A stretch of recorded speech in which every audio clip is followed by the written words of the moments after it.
Hello, everybody, and welcome to another episode of Chatter Up with me, Alex. Alright, so before we even begin, don't forget to go and like and follow us on Facebook and Twitter. Both are at Chatter Up with Alex. You can also go subscribe to the YouTube channel, which is also called Chatter Up with Alex, and then click on that little bell icon to turn on all notifications so you don't miss a single episode. Alright, so today we're going to continue our little off-season review videos that we've been doing. And today's team is actually none other than the Colorado Rockies. So just like last episode, we're going to be going over their trades, their free agent signings, and we're also going to predict what their 2021 opening day roster could look like. And then also, let me know down in the comments what team you are most excited for me to review next. Now, let's step into the Chatters box. Alright, so we're going to do a little overview of their 2020 regular season. So last year the Rockies went 26-34, so just 8 games under 500. They were fourth in the NL West, and they missed the playoffs by just 3 games. So not terrible. They obviously could have done better. With their hitting, some of their team rankings that they had, they were 15th in runs with 275. They ranked 17th in slugging percentage at 405. 18th in team OPS, on base plus slugging percentage, at 716. They had 63 home runs, which ranked them 22nd in the league. They were tied for 15th in RBIs with 264. And then their strikeout to walk ratio was 543 strikeouts to just 161 walks, which is decent. And then they actually did pretty decent with their team average. They were ranked 8th overall with 257. So their hitting stats, they were pretty middle of the pack. Nothing terrible, nothing too pop out at you. Besides really that average being a top 10. Alright, so next let's hop into some pitching rankings that they had as a team. So for their ERA, they ranked 29th with a 5.59, next to last. Obviously not that great. They were tied 8th in saves. They went 16 for 24, which isn't too bad. Obviously a lot better than the Pirates did, as I mentioned in the last video. They actually gave up the 5th most home runs last year with 83, which is not really surprising with their home stadium, Coors Field, with that high atmosphere. A lot of balls flying out of there. They were last in strikeouts as a team for their pitching. They only had 393 strikeouts. So their batting, their hitting, they actually struck out more than their pitching, which is not good. You do not want that to happen. They were 16th as a team in walks given up with a 205. And then they were next to last in batting average against at 280, which is pretty high, especially for an entire team. Alright, so as you can see, pitching not that great. Hitting is definitely could use improvement on both, obviously. Alright, so now let's get into some standout players that they had from 2020. And I honestly only have 2 that really popped out to me. The first one being Raimel Tapia. He led the team in average. He went 321, and then he had a 369 on base percentage and a 772 OPS, which is pretty decent, especially for their leadoff hitter. He had 59 hits, 8 doubles, and 17 RBIs, which is all pretty decent in the 60-game season. He pretty much averaged a hit a game. And then he was also top 10 in all the other hitting categories. Besides home runs, he only had 1 home run last year, but you don't really expect much from a guy with a lot of speed and contact. Alright, and then the other standout I have listed here is obviously Trevor Story. He was by far the team's MVP last year. He led the team in every hitting category besides average, which he ranked 5th in at 289. He was 2nd on the team in RBIs with 28, just behind Charlie Blackmon. I think Charlie Blackmon had 42, 43 maybe. And then he He was also third on the team in on-base percentage at 355. So basically top 5 for every hitting category. And if he wasn't top 5, he led the team. So pretty impressive. Alright, so now let's get into some key offseason subtractions that the Rockies had. They lost quite a few key players, if I do say so myself. We're going to go ahead and start with the big one that they lost. Everybody heard about it. They got rid of Nolan Arenado. They traded him to the Cardinals with some cash considerations. I think it was about $50 million, I want to say, that they sent to the Cardinals to cover some of Arenado's crazy contract that he signed a couple years ago. But in return, they got left-handed pitcher Austin Gumber, who was a promising young pitcher. And then they also got minor leaguers Elihuris Montero, who's a good young third baseman, right-handed pitcher Tony Losi, shortstop Mateo Gil, and right-handed pitcher Jake Sommers. So with the money that they sent and then the return they got, not a bad trade, especially with Arenado having the option to opt out after this year, although a lot of people think he's just going to sign it, or not opt out, sorry, saying that he will not use his opt out after this year. So pretty good trade for the Cardinals. And then hopefully some of those players they sent to the Rockies turn into some pretty decent big league players for them. All right, so the next key subtraction that the Rockies had was Kevin Pillar, their center fielder. For last year, he signed with the Mets. And then they lost relief pitcher Wade Davis. He went back to the Royals. Their starting left fielder from last year, David Dahl, I think he was their left fielder. Left or right fielder, one of the two. He signed with the Rangers on a 1-year deal. Daniel Murphy retired this past offseason. And then technically, they also lost Ian Desmond. But that was only because he opted out for this season, the same he did as last year with all the COVID restrictions going on. He decided he wanted to be with his family rather than play baseball, which I can't really say I blame him. All right, so now let's get into just a couple of the key offseason additions that they had. Again, not that many moves this year for the Rockies, so I only have a couple listed. Really, one of their most recent moves is a pretty big one on the power side, at least. They signed first baseman CJ Cron to a minor league contract. He didn't do the best last year, but if I had to guess, he was either hurt or just didn't play that much. He batted 190 with 4 home runs and 8 RBIs, but that was only in 13 games. So with the 13 games, I'm assuming he was hurt. So hopefully his power can transition to Coors Field, because at altitude, I'm telling you, it does wonders for power hitters. All right, and then the only other big offseason addition that they made, in my opinion, was Austin Gumber, which I had just mentioned. They got in the Arenado trade. He went 1-1 last year with a 1.86 ERA, 27 strikeouts, and just 29 innings pitched. So that's pretty decent, pretty good sample size. 1.86 ERA, that's pretty good. In 29 innings, that's about, we'll say, 2 earned runs, maybe a start, maybe, if that. Well, that's not bad. All right, moving on. We're going to talk about the lineups for this year, what they could potentially look like, or how I would personally set them up.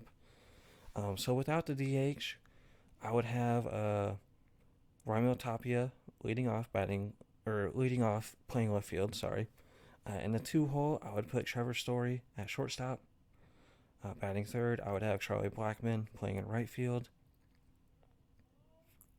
And then in the cleanup spot, I would have a little platoon going on with CJ Cron and Greg Bird at first base. And then you can throw in Josh Fuentes in there a little bit as well. And then you can also throw him in the third base mix with Ryan McMahon, who I have batting fifth. So just flip-flop those guys, and hopefully that would work out. Batting sixth, I would have Brendan Rodgers playing second base. Batting seventh, Garrett Hampson playing center field. Batting eighth, Elias Diaz playing catcher, and then batting ninth or pitcher. So with the DH, it would look a little bit different, nothing too crazy. Be the same 1 through 4, but have Crone playing DH in the 4 hole. And then batting fifth, you would have either Greg Bird or Josh Fuentes, depending on if it's righty or lefty pitching, playing first base. And then Ryan McMahon batting sixth, playing third. Brendan Rodgers getting bumped down to the 7 hole, still playing second. Elias Diaz still playing catcher, batting eighth. And then I would drop Garrett Hampson down to the 9th spot, still playing center field. Those honestly aren't the best lineups on paper, but I'm sure the Rockies can make it work. Get a few tough wins out of that lineup. All right, and then we're going to move on to some of the rotation options that they have for next year. They don't really have too many decent ones, I should say. For the 6 that I have listed, they have right-handed pitchers German Marquez, who was 4-6 with a 3.75 ERA and 82 and 2/3 innings pitched. He had 73 strikeouts and 25 walks, which is pretty good. He had a 2.47 batting average against and a 1.26 whip, which means walks or hits allowed in innings pitched. So that's not terrible. All right, so next you got right-handed pitcher John Gray. He did not have his best year last year. He went 2-4 with a 6.69 ERA and 39 innings pitched. He had 22 strikeouts and 11 walks given up. His batting average against was at 281, and then a 1.42 whip, which is, like I said, not the best. He's definitely had better years, so hopefully he can improve on that this year. Next, we got Kyle Freeland, which is a pretty decent left-handed pitcher that they got. He went 2-3 last year with a 4.33 ERA, 70 and 2/3 innings pitched, with 46 strikeouts and 23 walks, .278 batting average against, and 1.42 whip. Next, you got Antonio Senzatella, a right-handed pitcher, who was basically their best pitcher, if you ask me, last year. He went 5-3, 3.44 ERA, 73 and 1/3 innings pitched, 41 Ks to 18 walks, and 254 batting average against, and a 1.2 whip. So that was definitely, besides the innings pitched and a few strikeouts, definitely their ace from last year. Another option they have is right-handed pitcher Chichi Gonzalez. I like his name a little bit. He went 0-2 with a 6.86 ERA and just 20 innings pitched with 16 strikeouts to 10 walks, 289 batting average against, and a 1.63 whip. So if I had to guess, he's probably going to be more of a spot start option for them. We'll have to see about that. And then the final rotation option that I have listed here, I've talked about him a couple times already, is left-handed pitcher Austin Gumber. And again, he went 1-1 last year with a 1.86 ERA and 29 innings pitched, 27 Ks to 15 walks, had a 190 batting average against, and a 1.17 whip. So hopefully he can build off that pretty good year last year and stay successful in Colorado. We'll have to see what happens with that. But out of those, everybody usually does like a 5-man rotation. So out of those 6, I would take out Chichi Gonzalez, like I said, and just have him be a spot starter, or if anyone gets hurt, have him take their place. Alrighty, so for their closer next year, they've actually already announced that it's going to be Daniel Bard, who he actually also won Comeback Player of the Year in 2020 after, I think, if I'm not mistaken, he was told he was never going to pitch again after 2012 or 2013 or something like that. And then he made a crazy comeback last year, and he went 4-2 with a 3.65 ERA with 2 holds, and he went 6 for 6 in save opportunities and 24.2 innings pitched with 27 strikeouts to 10 walks. And then he had a 237 batting average against and a 1.3 whip. So definitely a very reliable arm out of the bullpen, and I definitely don't blame them for making them making him their closer. All right, so just a few more things to cover here. I'm going to tell you about some key players to watch in the upcoming season. Just a few, really. I would keep an eye on Brendan Rodgers, who is their second baseman I was telling you about. He didn't do the best last year, but he only played 7 games. He batted a .095 with an OPS of 238 with 2 RBIs. Clearly not his best year at the plate. But like I said, it was just in 7 games. So he'll definitely do better this year. I hope for his sake. Trevor Story, obviously, is a guy for you guys to watch. It's his contract year, so he might end up getting traded if they don't end up signing him to a Tatis-like extension. But I guarantee he's going to have another monster year, especially being the man now in Colorado. All right, and then also to keep an eye out for is Austin Gumber, like I keep mentioning, and then just the entire Rockies pitching staff. They really need to step it up. They need a good year on the bump, and I doubt it, but try to make a push for the playoffs at least. All right, so next we're going to predict this year's team MVP, Cy Young, and their Rookie of the Year, and I'm going to guess a couple of their stats as well. So for the team MVP, like I keep saying, it's going to be Trevor Story, unless he gets hurt or something crazy happens with one of their rookies. So I think this year he's going to bat .309 with 37 home runs and 100 RBIs. Doesn't sound too out of the picture for me, but we'll have to see. For their Cy Young, I'm going to go with German Marquez. I got him having a losing record, but that's just because I don't think he'll get that much run support.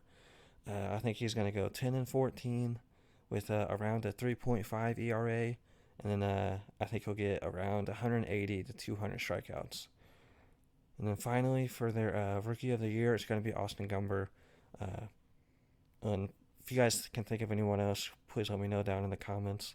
But I think he's going to go 8-7 with an ERA around 4 because of that Colorado atmosphere. And then I think he'll have around 150 strikeouts. And then finally, predicting their team record and their placement in their division, I think they're going to be a 60-70 win team this year. I don't see them making any big pushes for the playoffs, nothing like that. And I think they're going to place last in the NL West, unfortunately. Alright, guys. So with that all being said, my overall review for the Colorado Rockies offseason on a grading scale would have to be a D+. While they did free up some money with the Arenado trade, that's really all they did. And I can really see why Nolan kept getting frustrated with the front office because they're just not doing anything in the offseason to make them more competitive. So I don't really blame him for wanting out. We'll just have to see what they do with all that money they freed up. I hope they plan to get some pitching and or extend Trevor Story. If you do one of those two things or both, that will definitely give the Rockies fans some hope and something to look forward to in the future. Alright, so now my overall prediction for the Rockies 2021 season, it's just going to be another rebuild development year for the young guys. Story's going to continue to be a top 5 shortstop, but definitely no playoffs in the picture for them this year, even for the next couple years, in my honest opinion. But alright, everybody, that is it for this episode. Don't forget, go to like and follow us on all the social media, subscribe to YouTube, and then, I will see you on the next episode of Chatter Up.